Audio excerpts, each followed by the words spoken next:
Ladies and gentlemen, you would not believe it. Somebody actually said Midnight Club 3 was a bad game. Take a look at this person's point in the video where they say, oh, this game sucks, has no soul. Uh, and they have a lot of logical fallacies in their explanation. And I felt like, are we just gonna let this guy say stuff like this? And like, don't go. Like, he's a nice person. He's a very nice guy, but I love Midnight Club 3 too much to stay quiet. So, all right, let's get right into this. There's a lot of drama around this in the comment section, at least. All right, so this is the actual video, and he's not he's not a bad guy. But he titled it, "Why is Midnight Club 3 is the most overrated racing game?" That hurt me. And then the thumbnail for it is literally, "This game has no soul." On the description he has, "This game has no soul or objective." I think it's the first corporate racing game. I don't know what that's supposed to mean. I said, brother, I can't find my childhood in new racing games. That's so true. That's hilarious. It's a goddamn shame, bro. This would have been one of the greatest racing games of all time if there was a direction, if there was a mission, if there was, like, just an idea. Like, first of all, it is literally one of the greatest racing games of all time. It's honestly, like, going into it, I was so excited to play a new Midnight Club, because I loved LA. I really loved MC2. So, you're gonna tell me that this is the most corporate racing game of all time, but then you're gonna go back and say you love LA, which has a bunch of corporate advertisements. Like, you have Best Buy, 7-Elevens, T-Mobile. There's more advertisings that are like immersive in that game than there are in Midnight Club 3. I promise you that too. And it's just been such a fucking letdown. It's been such a fucking letdown. And the thing that frustrates me the most is, even though you guys are seeming to agree, I don't think any other YouTuber or like Redditor, I just looked up out of curiosity, no one else is talking about this. It's the most bland, it's the most boring, like, monotone game I've ever played, racing game. And oh my god, it's not bland. Literally, the loading screens, I feel like those are some of the most iconic loading screens in any of the game. Like, when it goes to load in and you see the cars, you're like, damn, I can't wait to have something like that. Or when you go load into a new city and it loads, you're just like, oh my god, the throwbacks. And if you look back into it, and I'm not even like trying to write off nostalgia or anything, but it just, I'm trying to get into his head right now. Controversial, I honestly might think it might be the worst racing game of all time, impact-wise. Yes, it's very controversial, absolutely. Absolutely. It's obviously worse racing games like that, but the fact that it kind of shifted, right? Because Midnight Club 3, it absolutely blew the sails out of the water. It kind of showed Rockstar that, because it was an amazing game, content sells, not story, not immersion. There is no f***ing story in Midnight Club 3. Let's just put that out there. It's like, the peak is Oscar making some stupid joke, and we'll get to Oscar in a bit. I see where this is going to be like one of my first points. So I think he has a very, very big attachment to Midnight Club 2. Especially when he brings up having the characters and having soul, and I think this is what he means, that the game only focuses on the cars and having a story. I think a big selling point, especially when it comes to a racing game, is having it about the cars. The cars are the star of the show, not the characters. The characters help you get there, but whenever you buy a racing game, you don't want to see a picture of some dude in a racing suit. You want to see a picture of, like, your favorite car, or the latest and greatest car of that time, or whatever period the game came out. And in this case, this game was showcasing that it is like, you're modifying your cars. This is literally, like, I would say the peak of, like, car culture. But that's the thing about Midnight Club 3. That's what made it special. We focused on the cars, not the characters, not, the yapping, like, oh, I'm gonna beat you. It was literally like, let's just go straight in. And it focused, especially with your opponents, it'd be like, you got to see a scaling and progression, especially like A good example too is like the first people you come in, like Vanessa. She comes in with the pink Eclipse, and then once you get to the end of the game, you're racing a Lamborghini with the same aesthetic, and it's just like that scale of progression is amazing because it's like you beat me, but I'm gonna get you, and especially when you're younger, your brain starts to fill in the gaps. Like I beat them so bad that they had to get a Lamborghini to beat me, and that is like part of the beauty of Midnight Club, the simplicity. I saw someone in the comments say that as well. It didn't matter. I mean, it showed to Rockstar, hey, we can make a game with no story as long as it's got cool new things. People are gonna buy it. I don't think anybody at Rockstar said that. I just said like, hey, let's improve. I think the mentality back then was completely different. And I think a lot of racing games started to slowly turn into that. Like, we're focusing on just, oh, look at the cars, look at what you can do. You can customize them. You can customize the exhaust sound. And then just coming up with the most lackluster garbage stories. So I do think it really did impact that, which is why I think it really changed everything. Because I'm gonna also say this. I do not play racing games for the narrative. I play racing games for the car. I play racing games for the progression in scaling up my car from the zero. Like, people always love that zero to hero. That is literally why so many people were complaining, like, oh, in the new Need for Speeds, I'm so tired of using these blank cars. That's what warranted Unbound to have the culture it does. compared to Midnight Club 2, it's the complete opposite. There's no content, none of that. Like, there's no like car customization. You can just change the color of your car. There's no real cars, but the immersion. I mean, here's the difference. Well, there technically is real cars in Midnight Club 2. They just are debadged. Midnight Club 2, when you race someone, they have a theme song. They have their signature car. Their buddies have the similar cars. The races feel like almost connected to like the characters, right? And they have these cutscenes, and these cutscenes are brilliantly done. It's quick 10-15 second clips of someone saying something, right? Just like something goofy, what they're thinking. Look at this little shrimp. Where does he think he's kidding? Posing like that. Yeah, so I understand his point here. He loved that you could have characters that you race. And there's a lot of narrative and story building. I agree with that. I could see where he has his point in comparison to Midnight Club 3. But I don't think it's fair. I don't think it's fair to compare it in that aspect or in that regard. Midnight Club 3, I feel like it kind of like changed and like defined what made a racing game a racing game. If you look at Gran Turismo, there's not we're not really gonna like compare it to like Gran Turismo, but if you look at, we don't complain about Gran Turismo or like Forza not having characters that you attach to. You play it for the cars, you play for the racing, you play for the experience, not the people. Club 3 doesn't even give you a line. Like, I'm racing against these people. I'm not even hearing them. I'm just racing against random people. The cars change every race. That is I love that. I love that. Oh! Alright, you did not need to say that. I felt like that was an unnecessary word. Based on how fast your car is, the cars around you change. What the fuck? What do you mean? Of course! Yeah! You know, I feel like you could get very bored easily racing the same cars over and over again. Having a scale and progression of the tier of car you're driving, like when you go from the tuners to the exotics, I love that. That literally helps with immersion. I don't want to be racing in a Lamborghini against the Volkswagen Golf that I've raced against in the beginning of the game. You know how annoying that would be? Or if I was driving the same I was racing against the same 3 cars for 5 races, you know how repetitive that would get? I'm sorry, this was an L point. I want to compare Midnight Club 3 to another game with a separate franchise. I'd say Borderlands 3. I'd say that despite Borderlands 3 being the most detailed, amazing, most content-full thing ever, the story sucks. So no one talks about it. They talk about Borderlands. This is not a good point, and this is a logical fallacy right here.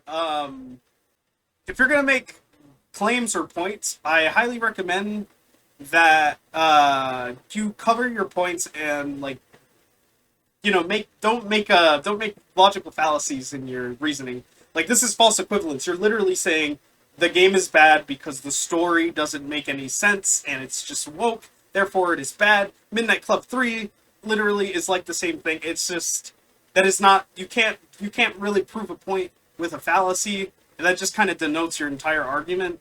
Right? These new Call of Duties, way better graphics, way more guns, features, you know, things you can do with the guns, attachments and shit. They didn't have Captain Price, they didn't have General Shepard, they didn't have Gaz, they didn't have these OGs. They didn't have these really well written characters. This is also another really bad comparison. It just pisses me off that people think this is the best game, best Midnight Club, because I think this is the worst by far. I don't care about. Are even better than Midnight Club 1 is better than this? You're gonna say Midnight Club 1 is better than this too? Here's the thing. People keep saying this one thing, right? Oh, Midnight Club 3, like, it did a lot for its time. Like, it was revolutionary. I get it. You know what else was revolutionary? Pong. Brick Breaker. Okay? You cannot make comparisons. If you're gonna make points like that, like comparing it to being corporate, and then you're gonna make comparisons revolutionary and make comparisons to Pong, that is not a good way to defend your point. I don't like the term revolutionary just because it was like one of the first to do it. Because the truth is, there's 30,000 games just like it, right? And there's nothing that really... And I'll ask you this question right now. That is not true. What do you like about Midnight Club 3 that you can't find in a racing game right now? Genuinely speaking. Genuinely speaking, the soundtrack, the cars, just the comparison of different cities, the verticality scaling. You know how much, like, do we have to fight? Like, cars are so flat nowadays, but the verticality scaling in races are insane. The scaling, the arcadey gameplay, where you're just flying, that's just chaotic. It is so hard to find that in games nowadays. Gameplay design and just, you know, culture and in the video game industry. So, there's just so much that this game literally, it was a pioneer for its time, and it literally set the standard. It brought the standard higher for what it meant to have a street racing game. A lot of games tried to imitate what Midnight Club had in its essence, but a lot failed to, like, try to recapture that. Right? Midnight Club 2, you can't find that in a racing game. There's nothing like that anymore. Project Gotham Racing 2, I'm just doing based off my things. You can't find that live showroom experience. You can't find that sci-fi vibe. Really not, dude. I'm not doing. Nope. There's obviously clips down here running on my. We obviously did not play the same game. This game was an absolute blast, and in my opinion, I was so immersed and enthralled by the fast-paced gameplay that I was excited when there was more races. On my right, it's me. I won the Chrysler. I was doing the golf. And dude, like, in the back of my mind, I was like, dude, I really don't want to edit this. Like, boring. I'm shutting. You what? I'm not gonna do part 3, part 4, part 5, just because. Excessively swearing, I'm gonna say, doesn't really help build the argument. And I do notice that a lot of these other, I don't know, there's something weird about people making these videos about Midnight Club 3. They all just sound the same. They're all like, oh, this was timeless for its time. It was revolutionary. But then they play it and it's like, they have like these over-the-top reactions to like normal-ass things. Like, oh my god, look at this drift. And it just pisses me off. So, tell me if this is normal looking. Alright, so you're driving, you're already almost at 200. 200, crashed through a building through its windows. Did I mention you could drive on 2 wheels in this game? I don't know if that's normal. I don't know if this is over the top. You can drive into like a moat, jump out, go into a river, and now you're flying. I don't know. Alright, let's cringe some more. Because I just feel like the quality of immersion and story, it just gets left behind from here on out. LA was, like, it was good. I really liked LA. Because the story at least was there. At least I was Lester, Nikolai, Book.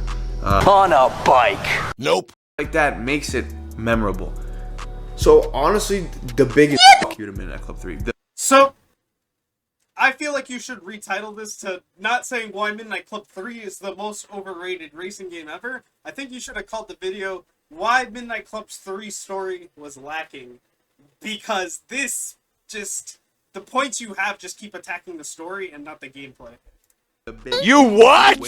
So I have a 2-hour video. I'm not gonna edit. I might just delete it after this. Like I'll put it for footage down here, but it's just trash, dude. It's the music. Oh my god, the music is so bad. I couldn't name one song right now. Are you serious? Midnight Club 3 has one of the most iconic soundtracks. This is all opinion, but I'm gonna just give my opinion. And where's that other? I saw someone else here too. This is a fallacy in myself. Your music taste is bad. The soundtrack is lit. I 100% agree with this person because, God, especially for its time, you have alternative rock, you had the reggae, you had the techno, Oh my God, I loved all that. It added personality to the game. It brought it to an upper echelon of what a game was. Screen hits, the home screen music, I'll give it that. In fact, let's give it some points right now. I'll give it some points on... Dude, really nothing, bro. like... Really backing up your argument really well. Yeah, it was a big step up from Midnight Club 2. I get that. But it didn't keep the lifeblood, the DNA. It's like... It literally did, though. It literally did. I'm trying to think of a game right now that's like popular. Imagine if like some popular game right now that's known for like its personality, identity, completely just improves everything but reduces the personality. And I keep saying personality, but every AAA game ever. I don't know, man. It's just so frustrating because I don't know. It just seems like people don't know what they're talking about. I don't think it's the people that don't know what they're talking about. Same exact game, dude. In fact, Unbound and Heat, they don't have great stories, but they have stories. They have these visuals, they take these risks. The songs are better. Fight me. Like, so the stories, yeah, so this should have been named Why Midnight Club 3 Did Not Have a Good Story. And you would have been fine. You did not have to, wail on the game and say, oh, it's bad overall. You just threw it away. It's not a good argument. Don't get centric. No one wants to listen to rap when they drive a car. I'm sorry. Like, really. And if it's going to be rap, make it good rap. I want to listen to techno, like EDM, rhythm-based things, because that's what goes with Midnight Club. Rhythm. That's another Midnight Club 2 bias right there because it was full of techno music. There's a lot of techno songs, and if, in fact, you could actually go into the music settings, and if he actually took a minute to actually go in depth on this game, he could have changed the soundtrack to only exclusively have techno songs. So that's another bad point in his argument. You gotta fucking... I don't know, man. It's so frustrating. Because any creativity, it just kind of... It's like the more content it offers you, the less creative you can be. I feel like this was just such a complete... I feel like he just countered his own point. I feel like by omitting the story and the characters, we were able to develop our own internal monologues and stories while we were playing the game. And he's saying, I feel by having more content, you can be less creative. I felt like having more cars, more customization parts, that makes you more creative. You have more tools to paint your picture, to build your dream car. So, just another bad point. Pivot. I'm going to axe this game. I don't think I'm ever going to mention it again. Maybe I'll come back around maybe like a year or two, but I'm so over it. Like, it's so... I'm going to delete the file like right after this. The fact that Midnight Club 3's boss is just some NPC. See, there's no boss, by the way.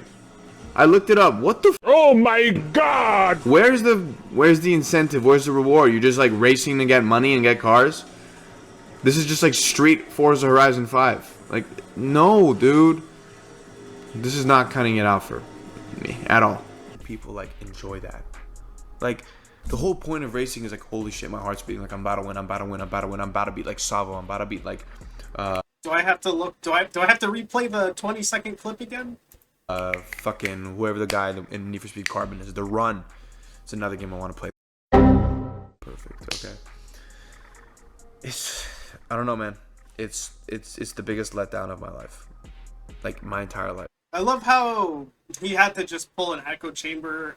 He had to pull people from the same echo chamber that he's in to help further his point. Getting a ton of comments in my community post saying they agree Like, that just shows something. I think this might be like the Drake of racing games. That's a good way to put it. That is not a good way. You do not compare Midnight Club 3 to Drake. Drake literally has, like, allegations for doing stuff to kids. Like, don't compare that. That is also a horrible false equivalency fallacy. That was... I'm sorry, I just... Ah! God, I get so angry. I hope the people watching this who have my take feel the same damn way, because, oh my god, that hurt right there. That... I lost 10 brain cells. Like, a lot of people just want to like it because it's like, on the surface, it's got everything you really like. You know, it sells a lot, obviously, customization, but no one's got like that connection to Midnight Club 3. At least that's what I think. I could be very wrong. But I don't know. I don't know who you're talking. Like, who have you been talking to that says, "Oh, Midnight Club 3"? But this guy woke up in the morning and said, "You know what? I'm gonna make a video saying this is the worst game." This guy legit woke up and had that because this is a video idea. Oh, this hurt me. This hurt me so bad. It just pisses me off, dude. There's so many good racing games that just like are forgotten about, and people just talk about why this game's a masterpiece. I swear, if this guy says DT Racer is a 10 out of 10 game, I will eat a shoe. No, I won't eat a shoe. I'll delete my YouTube channel. I don't care about, you know, what it did at the time. It doesn't matter. It doesn't matter. Because for me, what matters is actually playing a game and thinking, oh, this is what this game is known for. Dub, that's all you got to the table. You brought Dub edition. The only thing. In fact, I don't think you played the like original Midnight Club 3. Because there's comparisons. Stupid and a waste of time. And one last thing before you guys think like I'm complaining because the races are hard. Do you know who I am? So yeah, he really, at the end of the video, he just kind of wraps up his argument. And I was just so appalled with the approach and how he defended his argument and how offensive this video was towards me. And I can potentially imagine to anyone else who actually enjoyed this game. I had to say something, and I could not stay quiet. And I'm like, I have YouTube, I have my platform. I'm not particularly proud that I made this video. It's kind of drama-ish, you know, it feeds into drama. But yeah, I'm just gonna conclude the video this way. Leave a comment. What's your take? What is your opinion? At the end of the day, this stuff really doesn't matter, and if you do see this video, Garacade, I apologize if I make you feel a certain way, but my intention is not to attack, and to anyone watching this video, don't go out of your way to attack people, especially if they don't agree with your opinion. At the end of the day, everybody has an opinion, and this is just my video showing how I felt and kind of my reaction as well. But you guys have a great night.